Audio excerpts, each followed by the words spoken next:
Who else are we expecting this evening? We should also have Marcus as well as Priya. Only one, and then not sure about Sam or Will. Okay. But we'll have a quorum.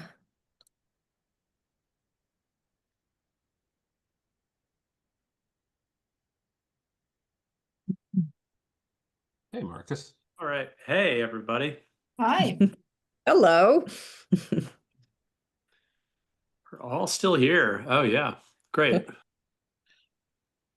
And who else are we expecting? Yep. So we're expecting at least Priya, Marcus. So I don't know if you Okay. want to give it a minute or if we want to. We have a quorum now, though. We have a quorum. Yeah, I'd say let's get going. Great. All right.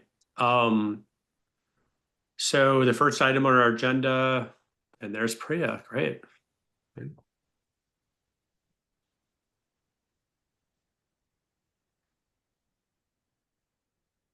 Hey, Priya. Welcome. We're just getting started. We haven't done anything of importance yet. All right. So we have draft meeting minutes from the August 5th meeting in front of us. And are there any comments, edits, concerns about the minutes? I'm looking at the array of people here and thinking that you are the only one of us who was at that meeting. Yeah, I was going to abstain because I wasn't here. Who was at the meeting? Okay, so present. Oh, yeah. Okay. So you Oh, Wow. you were there. Priya was also there. Sam, Okay. Will, and Priya. Okay. and you can Okay. approve the minutes even if you were not at the meeting. Okay. I'm not saying you have to, but you could. Okay. you don't have to, although do we Right. have to have a quorum in order? Do we have to have a quorum of people voting? I'm not sure. We can Probably. just vote on them next meeting. I mean, Yeah, we have a quorum, so we can vote, and if only one person votes and everybody else abstains, it still passes. Oh, all There right, we go. Werner. I Okay. didn't. Okay. Yeah, great. we've got our parliamentarian. That's good. I will be able to vote, so that's great. Thank you, Werner. Says it's optional if you weren't there. I wasn't there, but I always vote anyway.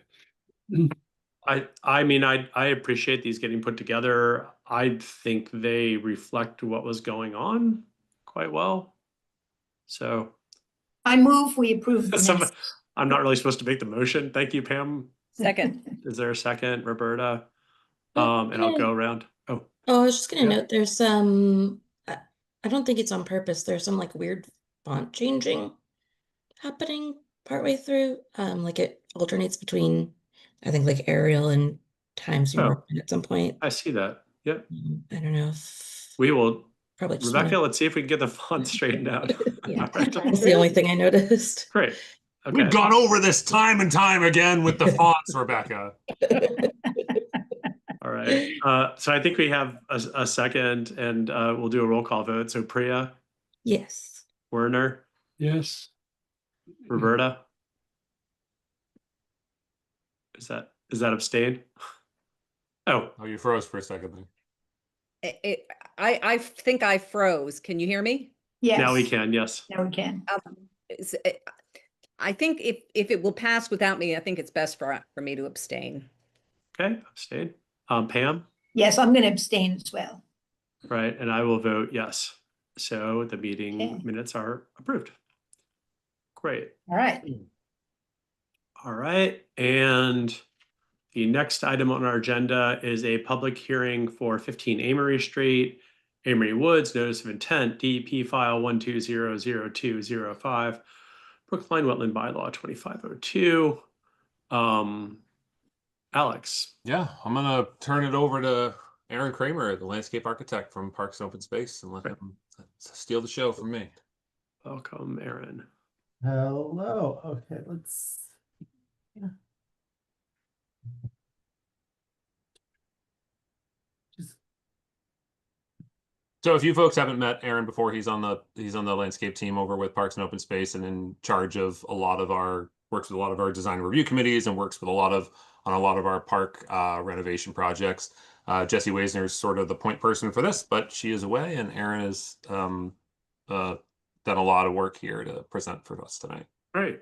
So yeah, as Alex said, my name is Aaron Kramer, landscape architect, town of Brookline. Sorry if I'm looking off to the left, but you guys are on one monitor and the presentation's on the other, and it's I have a tendency to want to look at the faces.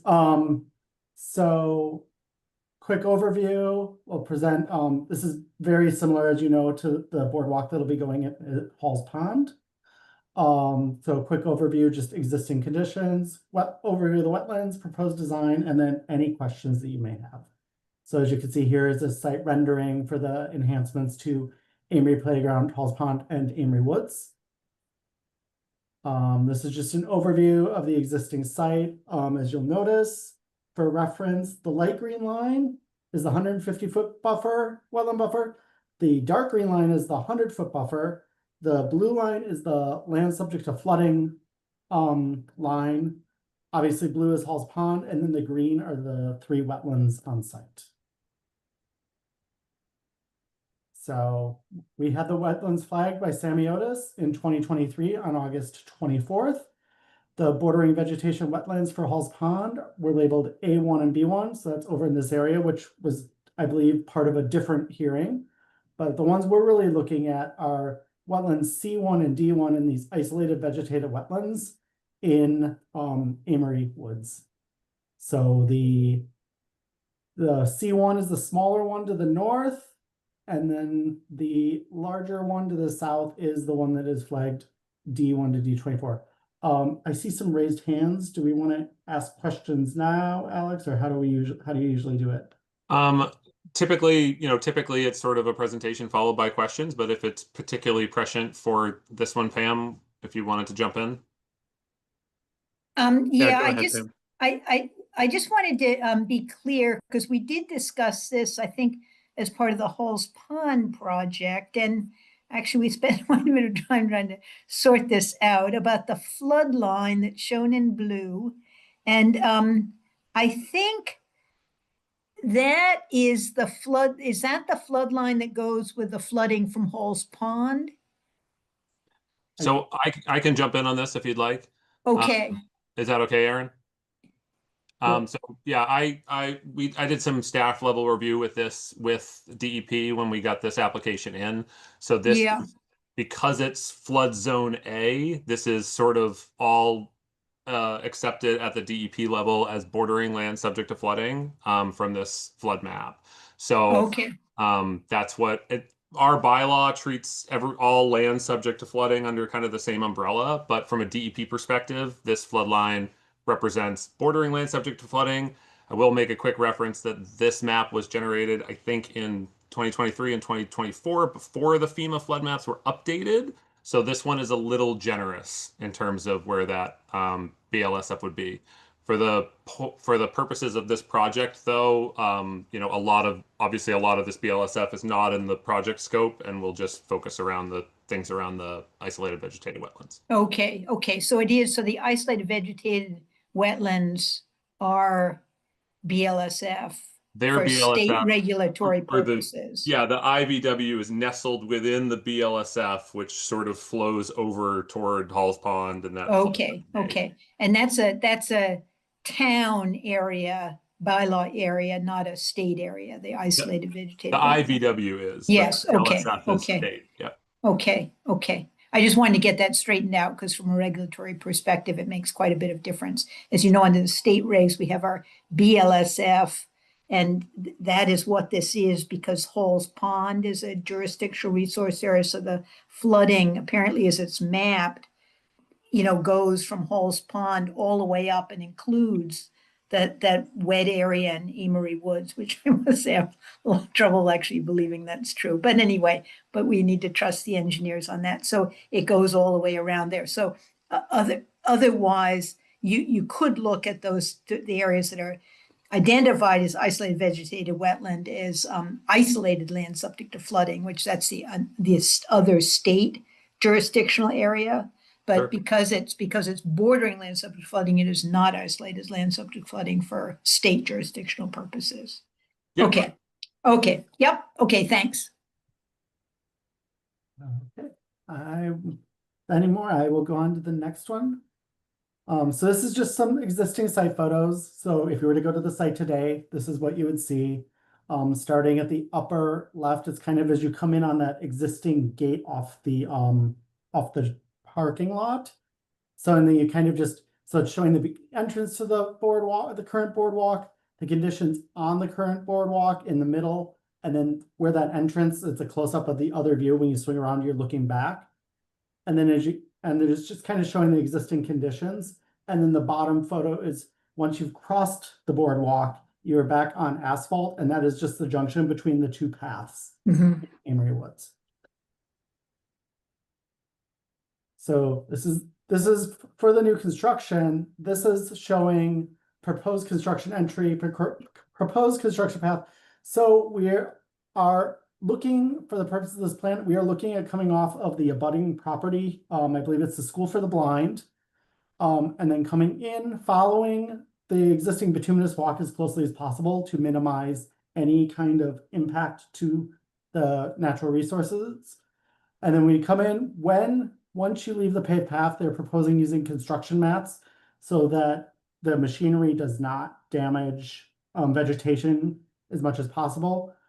Also, the route that we've taken is to minimize the impact on existing trees. As you can see here, they're kind of threading it through trees. And then they're looking for erosion control using a double row silt fence and quar logs on this entire path.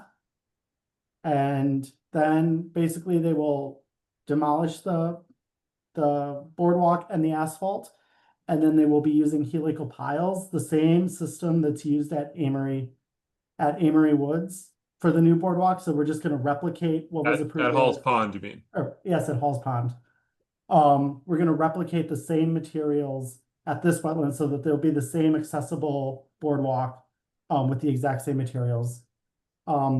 Because of the current boardwalk is not accessible due to slopes, as you saw at that one junction, and also that it is currently set lower than the high water line, this new boardwalk will be extended above the water line so that we are actually improving the condition where the boardwalk is like impacting water flow.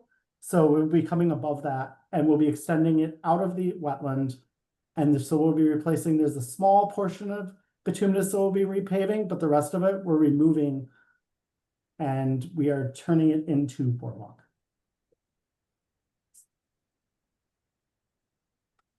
Here's the materials. These are the same materials that we're for Hall's Pond, using helical piles because they are more minimally intrusive than other construction methods. And we're using thermally modified wood instead of plastic, hidden fastener system, and railing will be a custom frame to match at Hall's Pond. And the entire boardwalk structure has a 25-year warranty against rot. And then with that, are there any questions?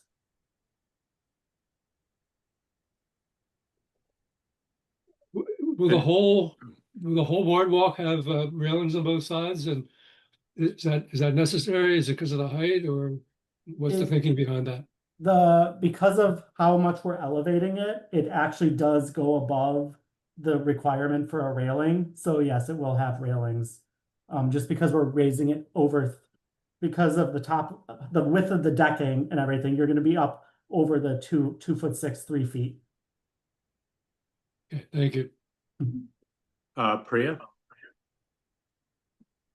Pam's hand was up first. Oh, No, go ahead, go ahead. I've already had a question, so you go. I was just curious, for the erosion controls, do we use straw or hay, wattles, or something So different than the ones I we're know? proposing quar logs, which are kind of a denser material. They're kind of a lot of times it's like coconut fiber. So Oh, so instead of like straw or hay. Yep, instead of straw hay. The nice thing about them is it's less likely to migrate. Mm-hmm. So Pam? So I should say, don't have any problems with the project at all. I'm just kind of focused on the regulatory issue around bordering land subject to flooding. Even though I personally, it's sort of hard to see how that's what it is. But anyway, moving along. The performance standards for that include, I think you seem fine on the not restricting flows and the habitat, but on the compensatory storage. So which is a performance standard for bordering land subject to flooding, just on the theory that if you're going to put something in land subject to flooding, a structure in it, that it's going to cause flooding to extend further out, which is, that's kind of the whole idea about compensatory storage. So, in calculating that out, you're going to put those more helical piles in, and they have a dimension, right? And so you added those up, but won't there be a lot taken out of the bordering land subject to flooding right now? Because right now, much of this boardwalk is underwater, right? The whole thing is underwater, right? And in the 1% annual chance, it must be entirely underwater, right? I'm happy to speak to that, Aaron. if Oh, you'd like. yes, okay. Do you see where I'm going with this? Yeah, I do. So I actually had similar questions, Pam, and so I spoke to a couple different folks over at DEP and was wondering how specifically helical piles interact with BLSF in terms of that compensatory storage. And the answer I was given, including by the person that reviewed this application from DEP, was that so long as the boardwalk structure itself is out of the wet area, they don't consider a helical pile, given that it's this sort of specifically engineered to be as low impact as possible. They don't consider helical piles fill. So I asked them, I said, well, there's no, application doesn't have compensatory storage. Do we need it? And the answer, at least anecdotally, I got was that if the commission decides that it is, it's up to the commission to determine, to judge whether, as long as that boardwalk itself is out of the water, the helical piles by DEP standards don't trigger a need for compensatory storage, if that makes sense. Yes, that sounds good. And we may want to make a finding of some sort just to clarify that. And again, I think that even setting aside the piles, it would seem to me anyway that just elevating, getting the whole boardwalk out of the water, right? Yeah. So you're probably going to have less, structure below the 1% annual chance than you do right now, I would think. Yeah, I think it's I would view it as an overall sort of improvement on the flooding situation. Yeah. Which is what the concern is for bordering land subject to flooding. So, we may want to say something along those lines too. I don't know exactly what the elevation is of the existing, but it's got to be underwater, because because part of it is underwater, you can't it's impassable when it's flooded. Yeah, if a portion or all of it is, depending on the, precipitation level that we see. Yeah. Does that address your concerns, Pam? Oh, yes. I didn't actually, these are kind of more regulatory issues and actually concerns about the project. So, it just sometimes how things are framed can matter. So, I think it may just help if we're clear about the helical piles, but also that there will be, after the project's done, there probably will be less, fill in the water. Yeah, and I had the same exact question. So yeah. Okay. Great, Roberta.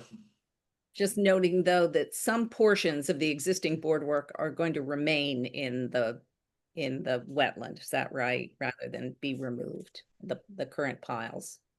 Thought that I saw that in the narrative. So yeah, Aaron, if you want to speak to that. I believe they were going to try to I thought they were removing them.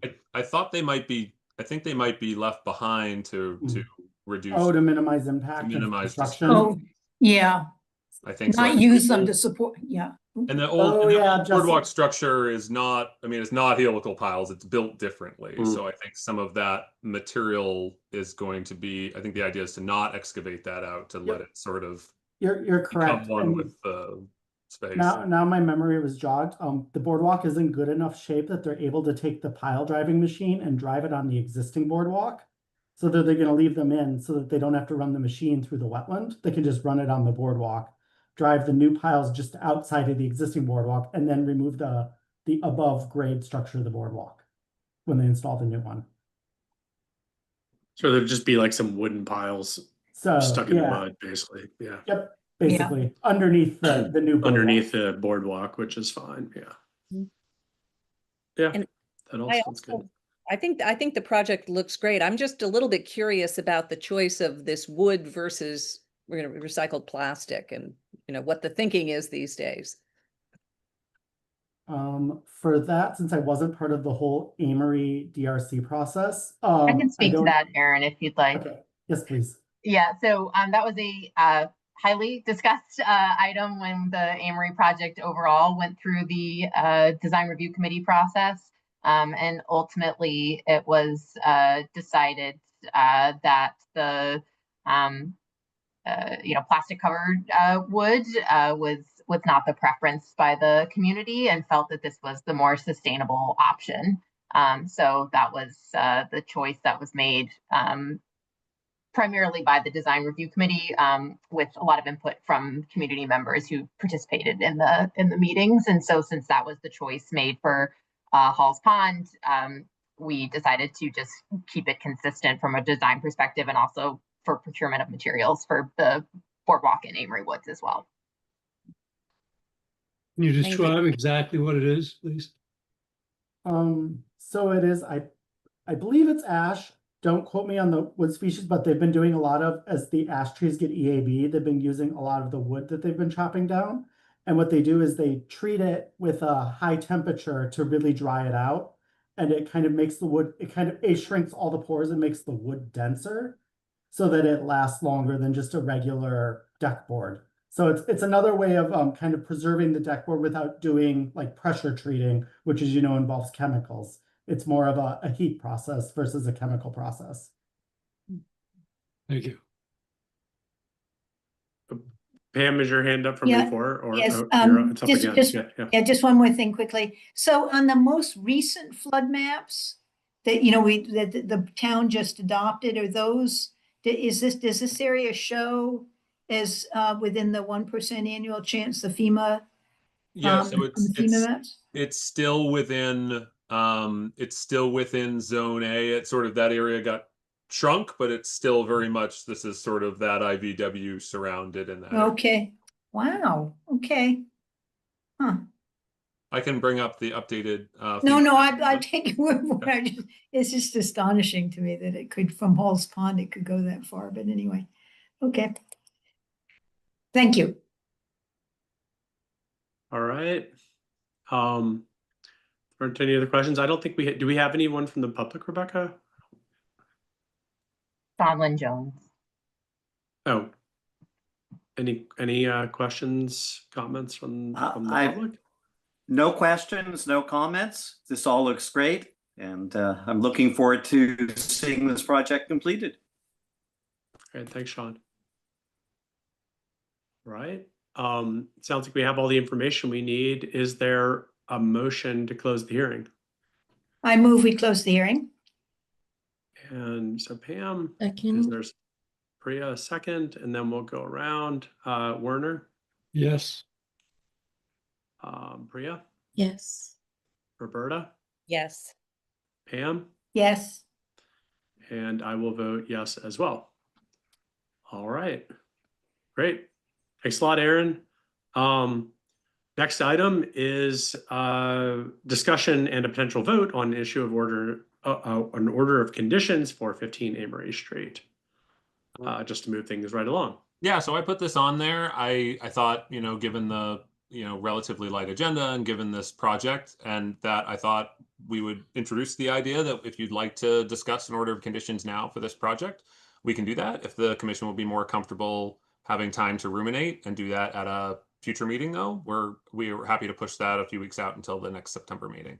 But I'll pivot back to you, Marcus, if you'd like to discuss Unless there are any objections, I think it's worth discussing. So great. Yeah. Rebecca, would you be able to pull up the special conditions for this one?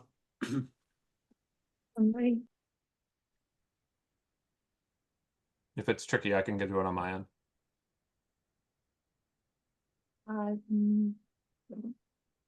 Just a second. So just narratively, before these get pulled up, these are going to look pretty familiar. A lot of these are from our sort of standard list, and a lot of the ones that are unique to this were taken from language for the Amory playground in Halls Pond, specifically around some of our language with land subject to flooding. So you see right there, condition 23. This is some language that was, we previously worked on with Pam and Roberta in terms of making sure that, if this stuff change, if the land subject to flooding is altered in some way, that we're referencing that. If you'd like to just scroll down a little bit there, Rebecca. That 23 there. So that's worded the same exact way as it's worded in the Amory Playground and Halls Pond order of conditions that was used recently, including quite literally the same existing conditions plan of land referenced in both of them. You see number 24 there also references that this could be edited by should future FEMA floodplain maps be edited. If you'd like to scroll down a bit, again, a lot of this, just slowly scroll down here, is pretty boilerplate for our special conditions, just a certain level of oversight and approval as we go down. Keep going here. So these are the typical, pre-commencement things, getting approval. The one thing that we have, that we did talk about here is that Mealy Pradhan from Parks and Open Space mentioned that there's one potential change they could implement to this project is rather than coming at this project from the Ivy Street School entrance in the back, there's the potential to where that entrance is now to Amory Woods, that little single gate that hovers over that pretty precarious jump down. So that's going to be removed as part of this project. Parks and Open Space has said there's a potential to actually add in along that gate a double access gate that would be not for public use, but would provide access to this project that could be less of an impact on the resource areas and not involve accessing through a private way.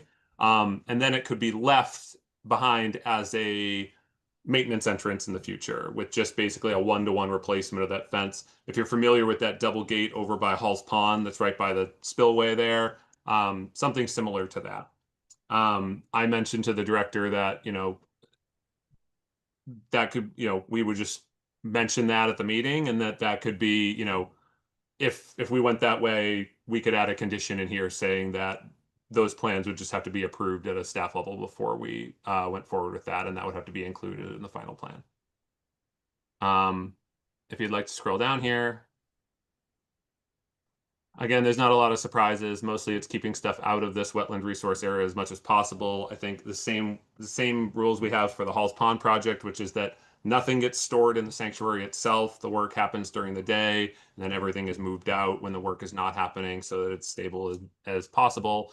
And none of that stuff ends up in the resource area. So right now it doesn't comment on this double gate thing, but I mean, doesn't. they can just, you can just come back and that sounds appropriate. We could add in a condition basically that just says that, I think I had it listed as a modified access. If access to the project is modified, that just has to be approved before the project starts. Yeah, that sounds fine.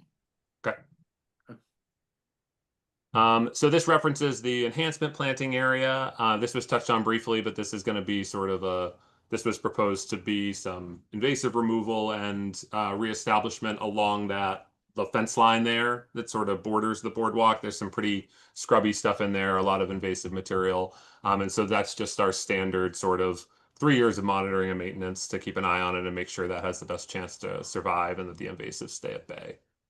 And then the rest is basically our standard suite for a certificate of compliance.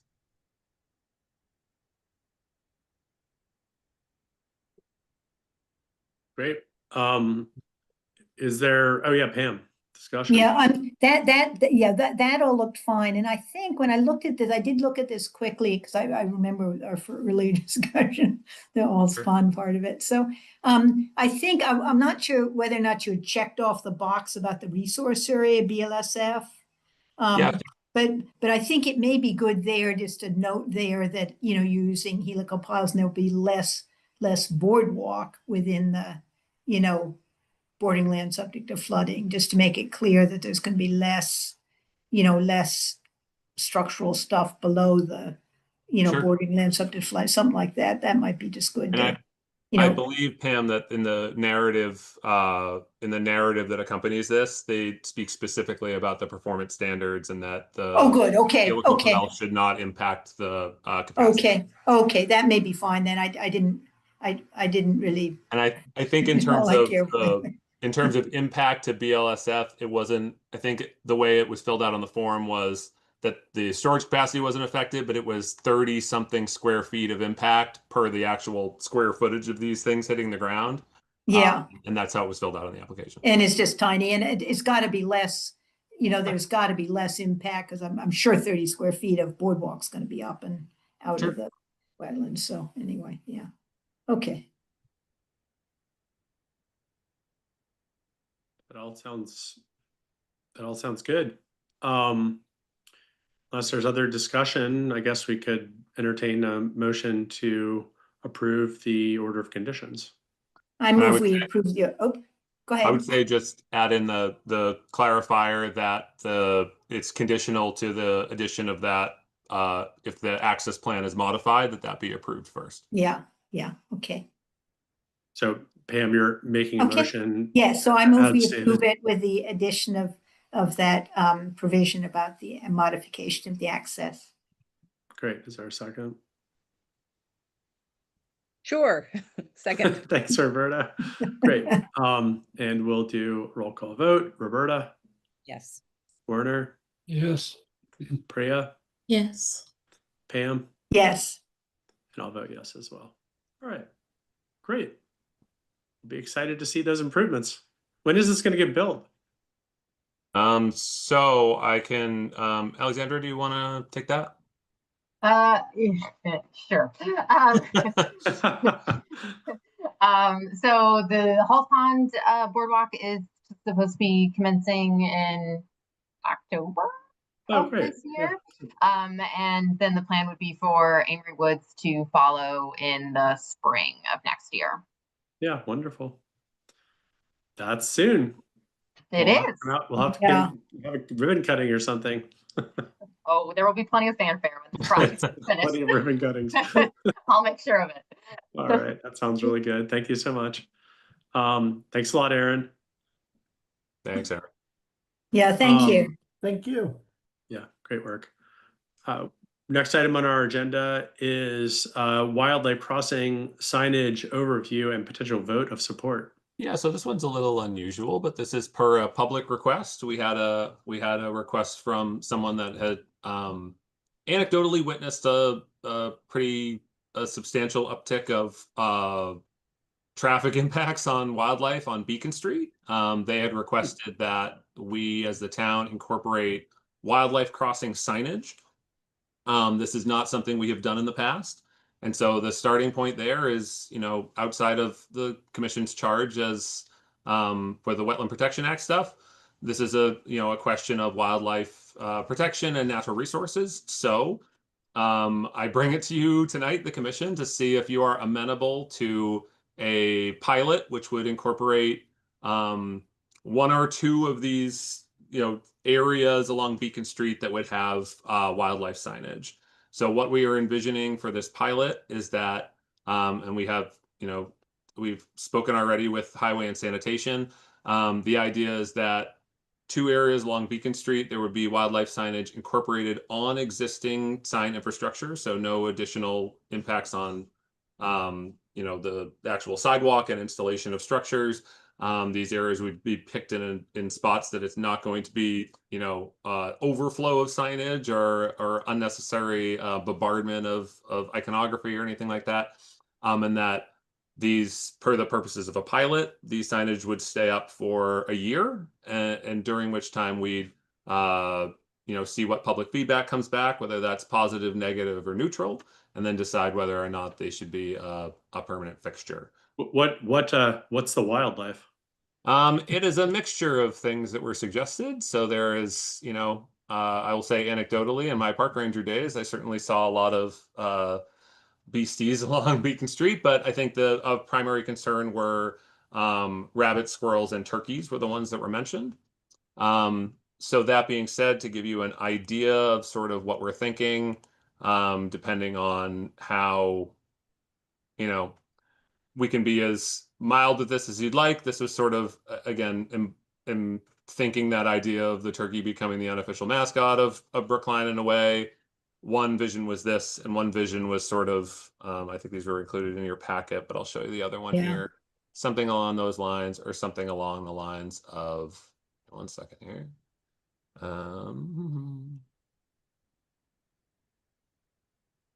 Along these lines as well. So what would happen is these would be made, we would have a stencil, and these would be made in the highway sign shop. And then they could be, again, incorporated on an existing pole. And with that, I guess I leave it to the commission for thoughts and questions, and then we go from there. Where on Beacon Street would these go? So it's really up to, it would have to be something that we would scout out and find a location that met all the metrics we're talking about. Again, we don't want to have it be an area that just gets drowned out. We don't want to add too much signage to an already congested area. These would be sort of what I imagine is one facing each way at one spot, one facing each way at another spot, in a spot that has existing poles and does not have a lot of signs already. I'll tell you, the idea is to watch for wildlife all up and down Beacon Street, not any particular area. Like as like a civil engineer, here's my perspective. Like, this is an actual traffic design problem. Like if you were gonna build a state highway and put deer signs up, you don't just like pick where you put them. There's actual evidence, there's data, there's analyses, there's a ton of work that goes into this stuff. This is like entire jobs for people. Like I think it's a very serious question. Like I would probably take a serious approach to it. Okay. That's me. I mean, like I think it's really important if we're concerned about this at a town-wide scale, like I would actually study that problem. I would be hesitant to have an opinion other than that. Yeah, that's my personal opinion. And professional.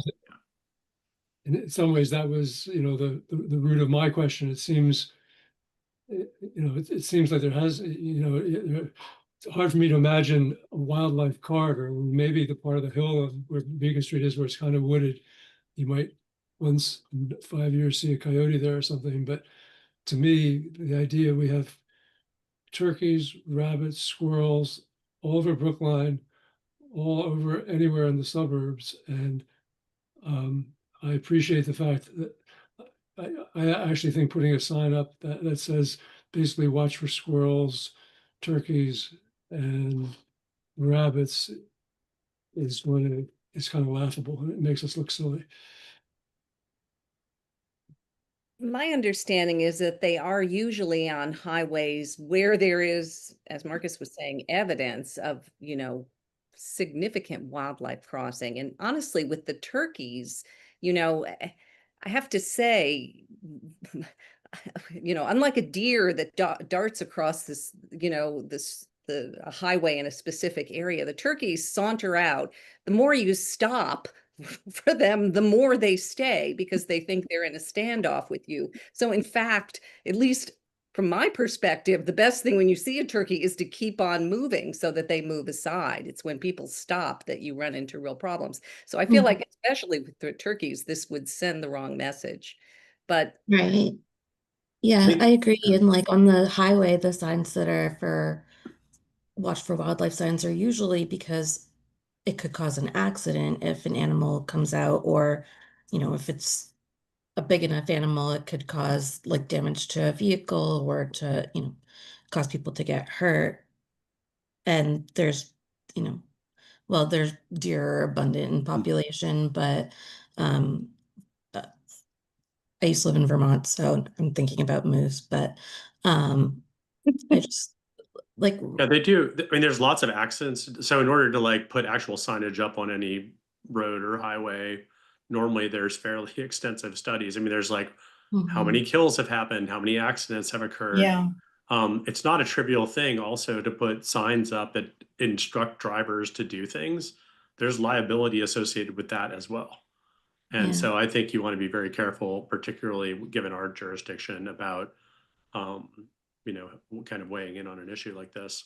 I will say there are cases I know with that are closer to what we have jurisdiction over, where there are particular types of endangered species nesting or crossings for wetland creatures that I've seen, like turtle crossings. Sure. yeah, There are all kinds of amphibian crossings that have to do with vernal pools, and like these types of things I think make sense. But certainly I don't hear a lot that overlaps with our jurisdiction either. yeah, yeah. Yeah, I agree. I mean, if there was evidence that they crossed in a particular place, that would be one thing, but you don't really want people, reading a sign saying watch wallaby driving down Beacon Street, sort of looking for the wildlife. There are pedestrians and other things they should be focused on as well. So, yeah. Yeah, it feels like just having slow signs would be more appropriate, like just like speed limit signs in general. Yeah. And we barely like caution about the people, right? So Yeah. so I would say Sure. what I'm hearing is not necessarily a very strong support for conducting a vote on this matter. Yeah, that sounds right. Is that consistent with what the commission is saying? Right. Okay. Yeah, Okay. thank you all for the input. I will just jump in and just say, just for clarity's sake, that I totally appreciate the need for data before we would make any sort of move like this. I do just want to clarify that we absolutely do not have the capacity in-house to collect that data. And quite frankly, we don't really have, I don't know what the cost estimate would be for some sort of study to that effect, but I would guess that we don't have the funds to conduct that study either. We have very limited dollars in our budget for technical assessments, and I don't think this would be the highest usage for those limited funds. So totally appreciate and understand where you all are coming from. I just feel like I should close the loop on our end and clarify that there is no further action that we have the capacity or resources to take on this. I'll further clarify for the commission too. We probably don't think that's a good expenditure of dollars. Yeah, no. Right. Yeah. Even if you did have them and you don't. So I don't recommend that. Great. Thank you. Great. Great. Staff update. Yeah, I have a pretty light one this time around. We got a new we got an RDA today for the MBTA Keolis, the purple line. This is something that comes in every 5 years or so about their vegetative management plan. So we'll keep an eye out for that once I've just been in contact with them about scheduling that meeting. And as we're coming into the fall, we have some upcoming anticipated planting efforts. One over at the 35 George Lane site. This is that restoration they're doing per the violation over there and the land between the monastery and the pool project there, as well as some upcoming scheduled planting at 88 Cottage Street, where they had initially done some lawn stabilization there with the goal to eventually do a really comprehensive planting plan that is scheduled for the fall. In terms of the open space and recreation plan, so the good news is that we had initially gotten conditional approval from the state. We followed up with them and issued and addressed all of their issues. So at this point, what the state needs from us is our final bundle of approval of letters, and then we are good to go with the open space plan, which is very exciting. We just need the last hurdle is the select board, which is a presentation we are planning for either late in September or early October, depending on what their agenda looks like. what that means for us, for the Conservation Commission, is that because at least one of those select board meetings does coincide with a Conservation Commission meeting, there could potentially be a change to that September 30th meeting on the schedule. I don't know yet, so I will let you know as soon as I know. As of right now, we have no permits scheduled for that day or no public hearing scheduled for that day, so we will just keep an eye on that and make sure that those that schedule is appropriate. I actually won't be available on the 30th. I'm in California that Okay. day for a project, but we can certainly we can also chat about that, Marcus, and see if we can find the best possible time there.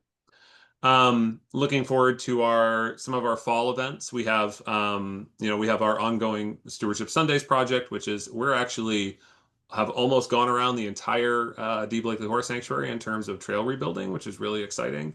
We've had a lot of new folks out there this year moving. I think so far we've moved about 25,000 pounds of stone out there in wheelbarrows, which is a lot of sweat labor, and we're going to have a pretty fantastic product at the end of the day. We have speaking of Blakely Horror, the Chestnut Hill Realty folks do a couple projects with us every year. We're gearing up for a project with them this fall where we're going to do some replanting of hemlocks out there back in the grove there, do some enhancement plantings and do some invasive management out there as a big kind of community day for them, which should be exciting. Alex, do you normally get the same people coming back to work on like Deep Blakely Horror like week after week? We have a few that have come quite a lot. So a few folks that have probably come 6 or 7 times. And we have some folks that have come twice and some folks that have come once and some that email me and found out about it accidentally and can't wait to come more. So it's been a pretty cool opportunity to get a lot of. Is there anything like, I mean, we're the landowners, right? So Yeah. Is there anything we can do? Like, I don't know, like a nice little certificate or something that would be, I don't know, grateful for their effort. I think at least from my end of things, I have written some letters from our department to a couple of Boy Scout troops that came out in terms of just an official appreciation from the Division of Sustainability and Natural Resources.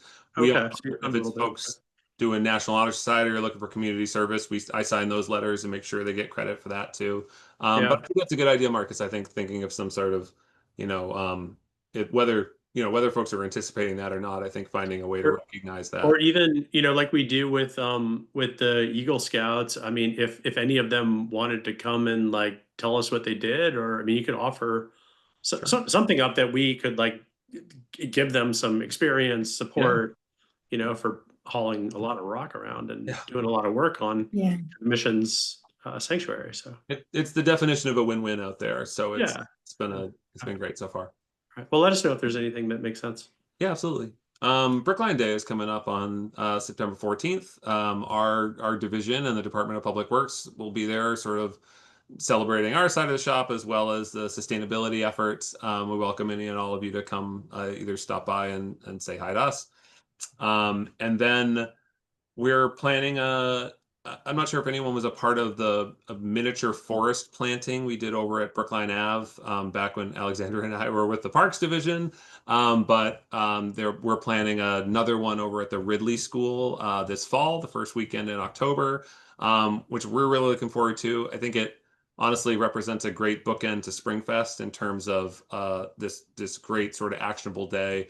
I think we had over 100 people come the last time we did this on this spectacular fall day and put 500 plants in the ground. And if you haven't seen the mini forest over at Brookline Ave, it's still pretty spectacular.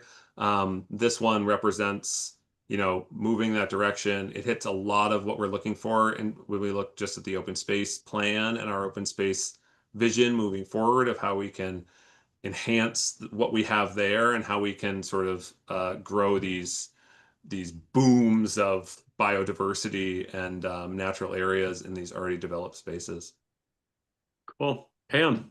Yeah, I just wanted to say that the miniature, green spaces like that are a really big thing now. And maybe we could get some press coverage of it, Brookline News or something like that. So, it's just kind of an interesting thing and it really gets people's attention. So it's good.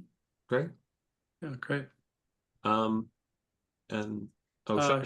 Yeah, Sean, go ahead.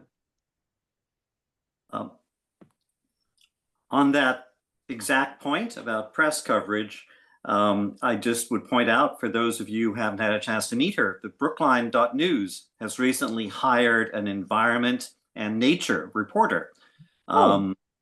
Delaney Dreyfus is her name. And I will say, I guess this is full disclosure, that the funding for this position came partly from the Brookline Green Space Alliance. I say that as full disclosure, not to brag, but it's good that they're covering these issues more and they have a dedicated person. And I think if you were to let her know what's going on, not just with the mini forest, but with anything, it would be more likely that it would be covered in the paper or virtual paper. That's super helpful. Yeah, we can use more publicity, Sean. So Yeah. I just wanted to ask, just sort of a staff update, because it came, I think we talked about it in a former staff update, so it's reasonably related. I want to get back to the idea about having someone come from the engineering department, maybe Maria Rose or somebody else, to talk about the MVP stormwater grant, the kind of second round. And because I think it would really be good for us to have a better understanding of how the stormwater is working in town and why so much of it's ending up in Halls Pond, and how all that works. I think it's really, I think it would really be interesting for us to get a little overview of that if somebody was willing to come and speak about it. I think that's a great idea, Pam. And I did talk to Maria a little bit about this a few months back, and I think she was excited to share that information as well. So let me chat with her and see when a good opportunity to get her on the agenda for 20 minutes or so to sort of chat about that and have an opportunity for a Q&A. Okay, I know we got a new town engineer too, so I think they would, but anyway, but I think it would be really great. I would personally be very interested in that. yeah, and I'd relay more broadly, like we used to. I mean, I know this is going back probably 5+ years at this point, maybe longer, but we used to get regular briefings too on like phase 2 compliance, and we've had turnover over the years in that position, but I think like once a year we would get like an update on the stormwater compliance program, what's happening in engineering, like the processes. I know I don't think we've been pulled in on any plus 1 acre consultations in I don't know how long. I mean, maybe that's because there are no more than 1 acre disturbances, but I doubt that's the case. Sure. But it'd be good to just make that connectivity with the engineering department more broadly. Yeah. Thanks for letting us know, Marcus. I guess I didn't realize that that was a regular. Jay actually used to come in quite a bit, but then and talk about the program when he ran the whole thing. And we can absolutely set that up as I like this idea of some sort of like annual update and check-in. So yeah, thank you for flagging that. I mean, realize that happened. I don't notice as much, like, for example, we used to get catch basins cleaned. I know this stuff has to be reported as part of the phase 2 NPDES compliance, but there was just like a documentation of all of those measures, how many, of the different types of activities. I guess it's like a readout on that phase 2 compliance report.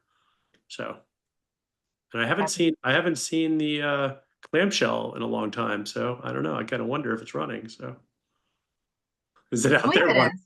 I believe it is, but okay. But yeah, no, definitely could provide an update. And the stormwater model that Pam was referring to, I know is leading into the stormwater master plan, which is scheduled for this spring. So might be nice to get an update on the model this fall, and then maybe a return in the spring more comprehensively. Yeah. And the director did ask me to like weigh in on some of that stuff over like the summer, and it's almost September, so I probably need to follow up with her as well. You're a busy guy, don't worry about it. That's all I have from my end, unless anyone has any questions. No, this is great. Great work. Oh yeah. The one thing I'd like to add is we close the loop with the Registry of Deeds for digital signatures. So we're going to try and send out order of conditions on DocuSign. Will be sent out by the end of this week. So let me know if you have any issues with it. Hopefully not. But if all goes smoothly, then we'll just be doing digital signatures for OOCs and certificate of compliance. There's still some stuff that'll need wet signatures, I think, like conservation restrictions, but And I need to come in and sign one, Rebecca, correct? yes, you do. Yes, please. I've got to go back and forth to Indianapolis tomorrow, but I'll be back Thursday. Right, sounds good. I think I have to too. I've been to. No, I think town you did it, hall. Priya. You Yeah. did it? Good, I think. Oh, good. Yeah. Oh, I do remember coming in and doing it. Okay. Yeah, yeah, because that's when I met you in person. Yeah. Also, please don't mistake Rebecca's calm, measured tone right now for undersell on how exciting this is and how hard she has worked to make this happen. So I hope you Yeah, all- I was gonna give a shout out to Rebecca as well. This has been Yeah. involved multiple physical trips to the Registry of Deeds and meeting with probably 6 or 7 different employees there, as well as negotiating several different votes and paperwork and payments and things like that. It's really been a Herculean effort, and I think, I just want to make sure she's recognized for that, but also that I think we will, once this gets launched, it's going to make a lot of these processes quite a bit easier if everything can be electronically signed. Yeah, that's Yeah. fantastic. Free up some of our time on the trips to town hall. I got to say, I do believe that the Registry of Deeds around the state have different levels of, strictness about all this. And I believe possibly we have the short straw on the strictness here. But anyway, I just learned this week that in Australia, like all property transfers and deeds and titles are done completely electronically for the whole country, which is pretty Makes amazing. sense. We have all these archaic, individual registries, as you mentioned, Pam. It's incredible. So, yep. And I know I alluded to this at a previous meeting, but I know there's some state legislation in the mix right now that could change some of the review processes for the Wetland Protection Act as well, which could streamline some of that and That would be great. drag it kicking and screaming into the 21st century. So yeah. All right. yeah, so that's it for my end. Great. Okay. Is there a motion to adjourn? I move we adjourn. Or second? Second, We'll go around. Roberta, yes. Werner, Yes. Freya, Yes. Pam. Yes. I'll vote yes as well. All right.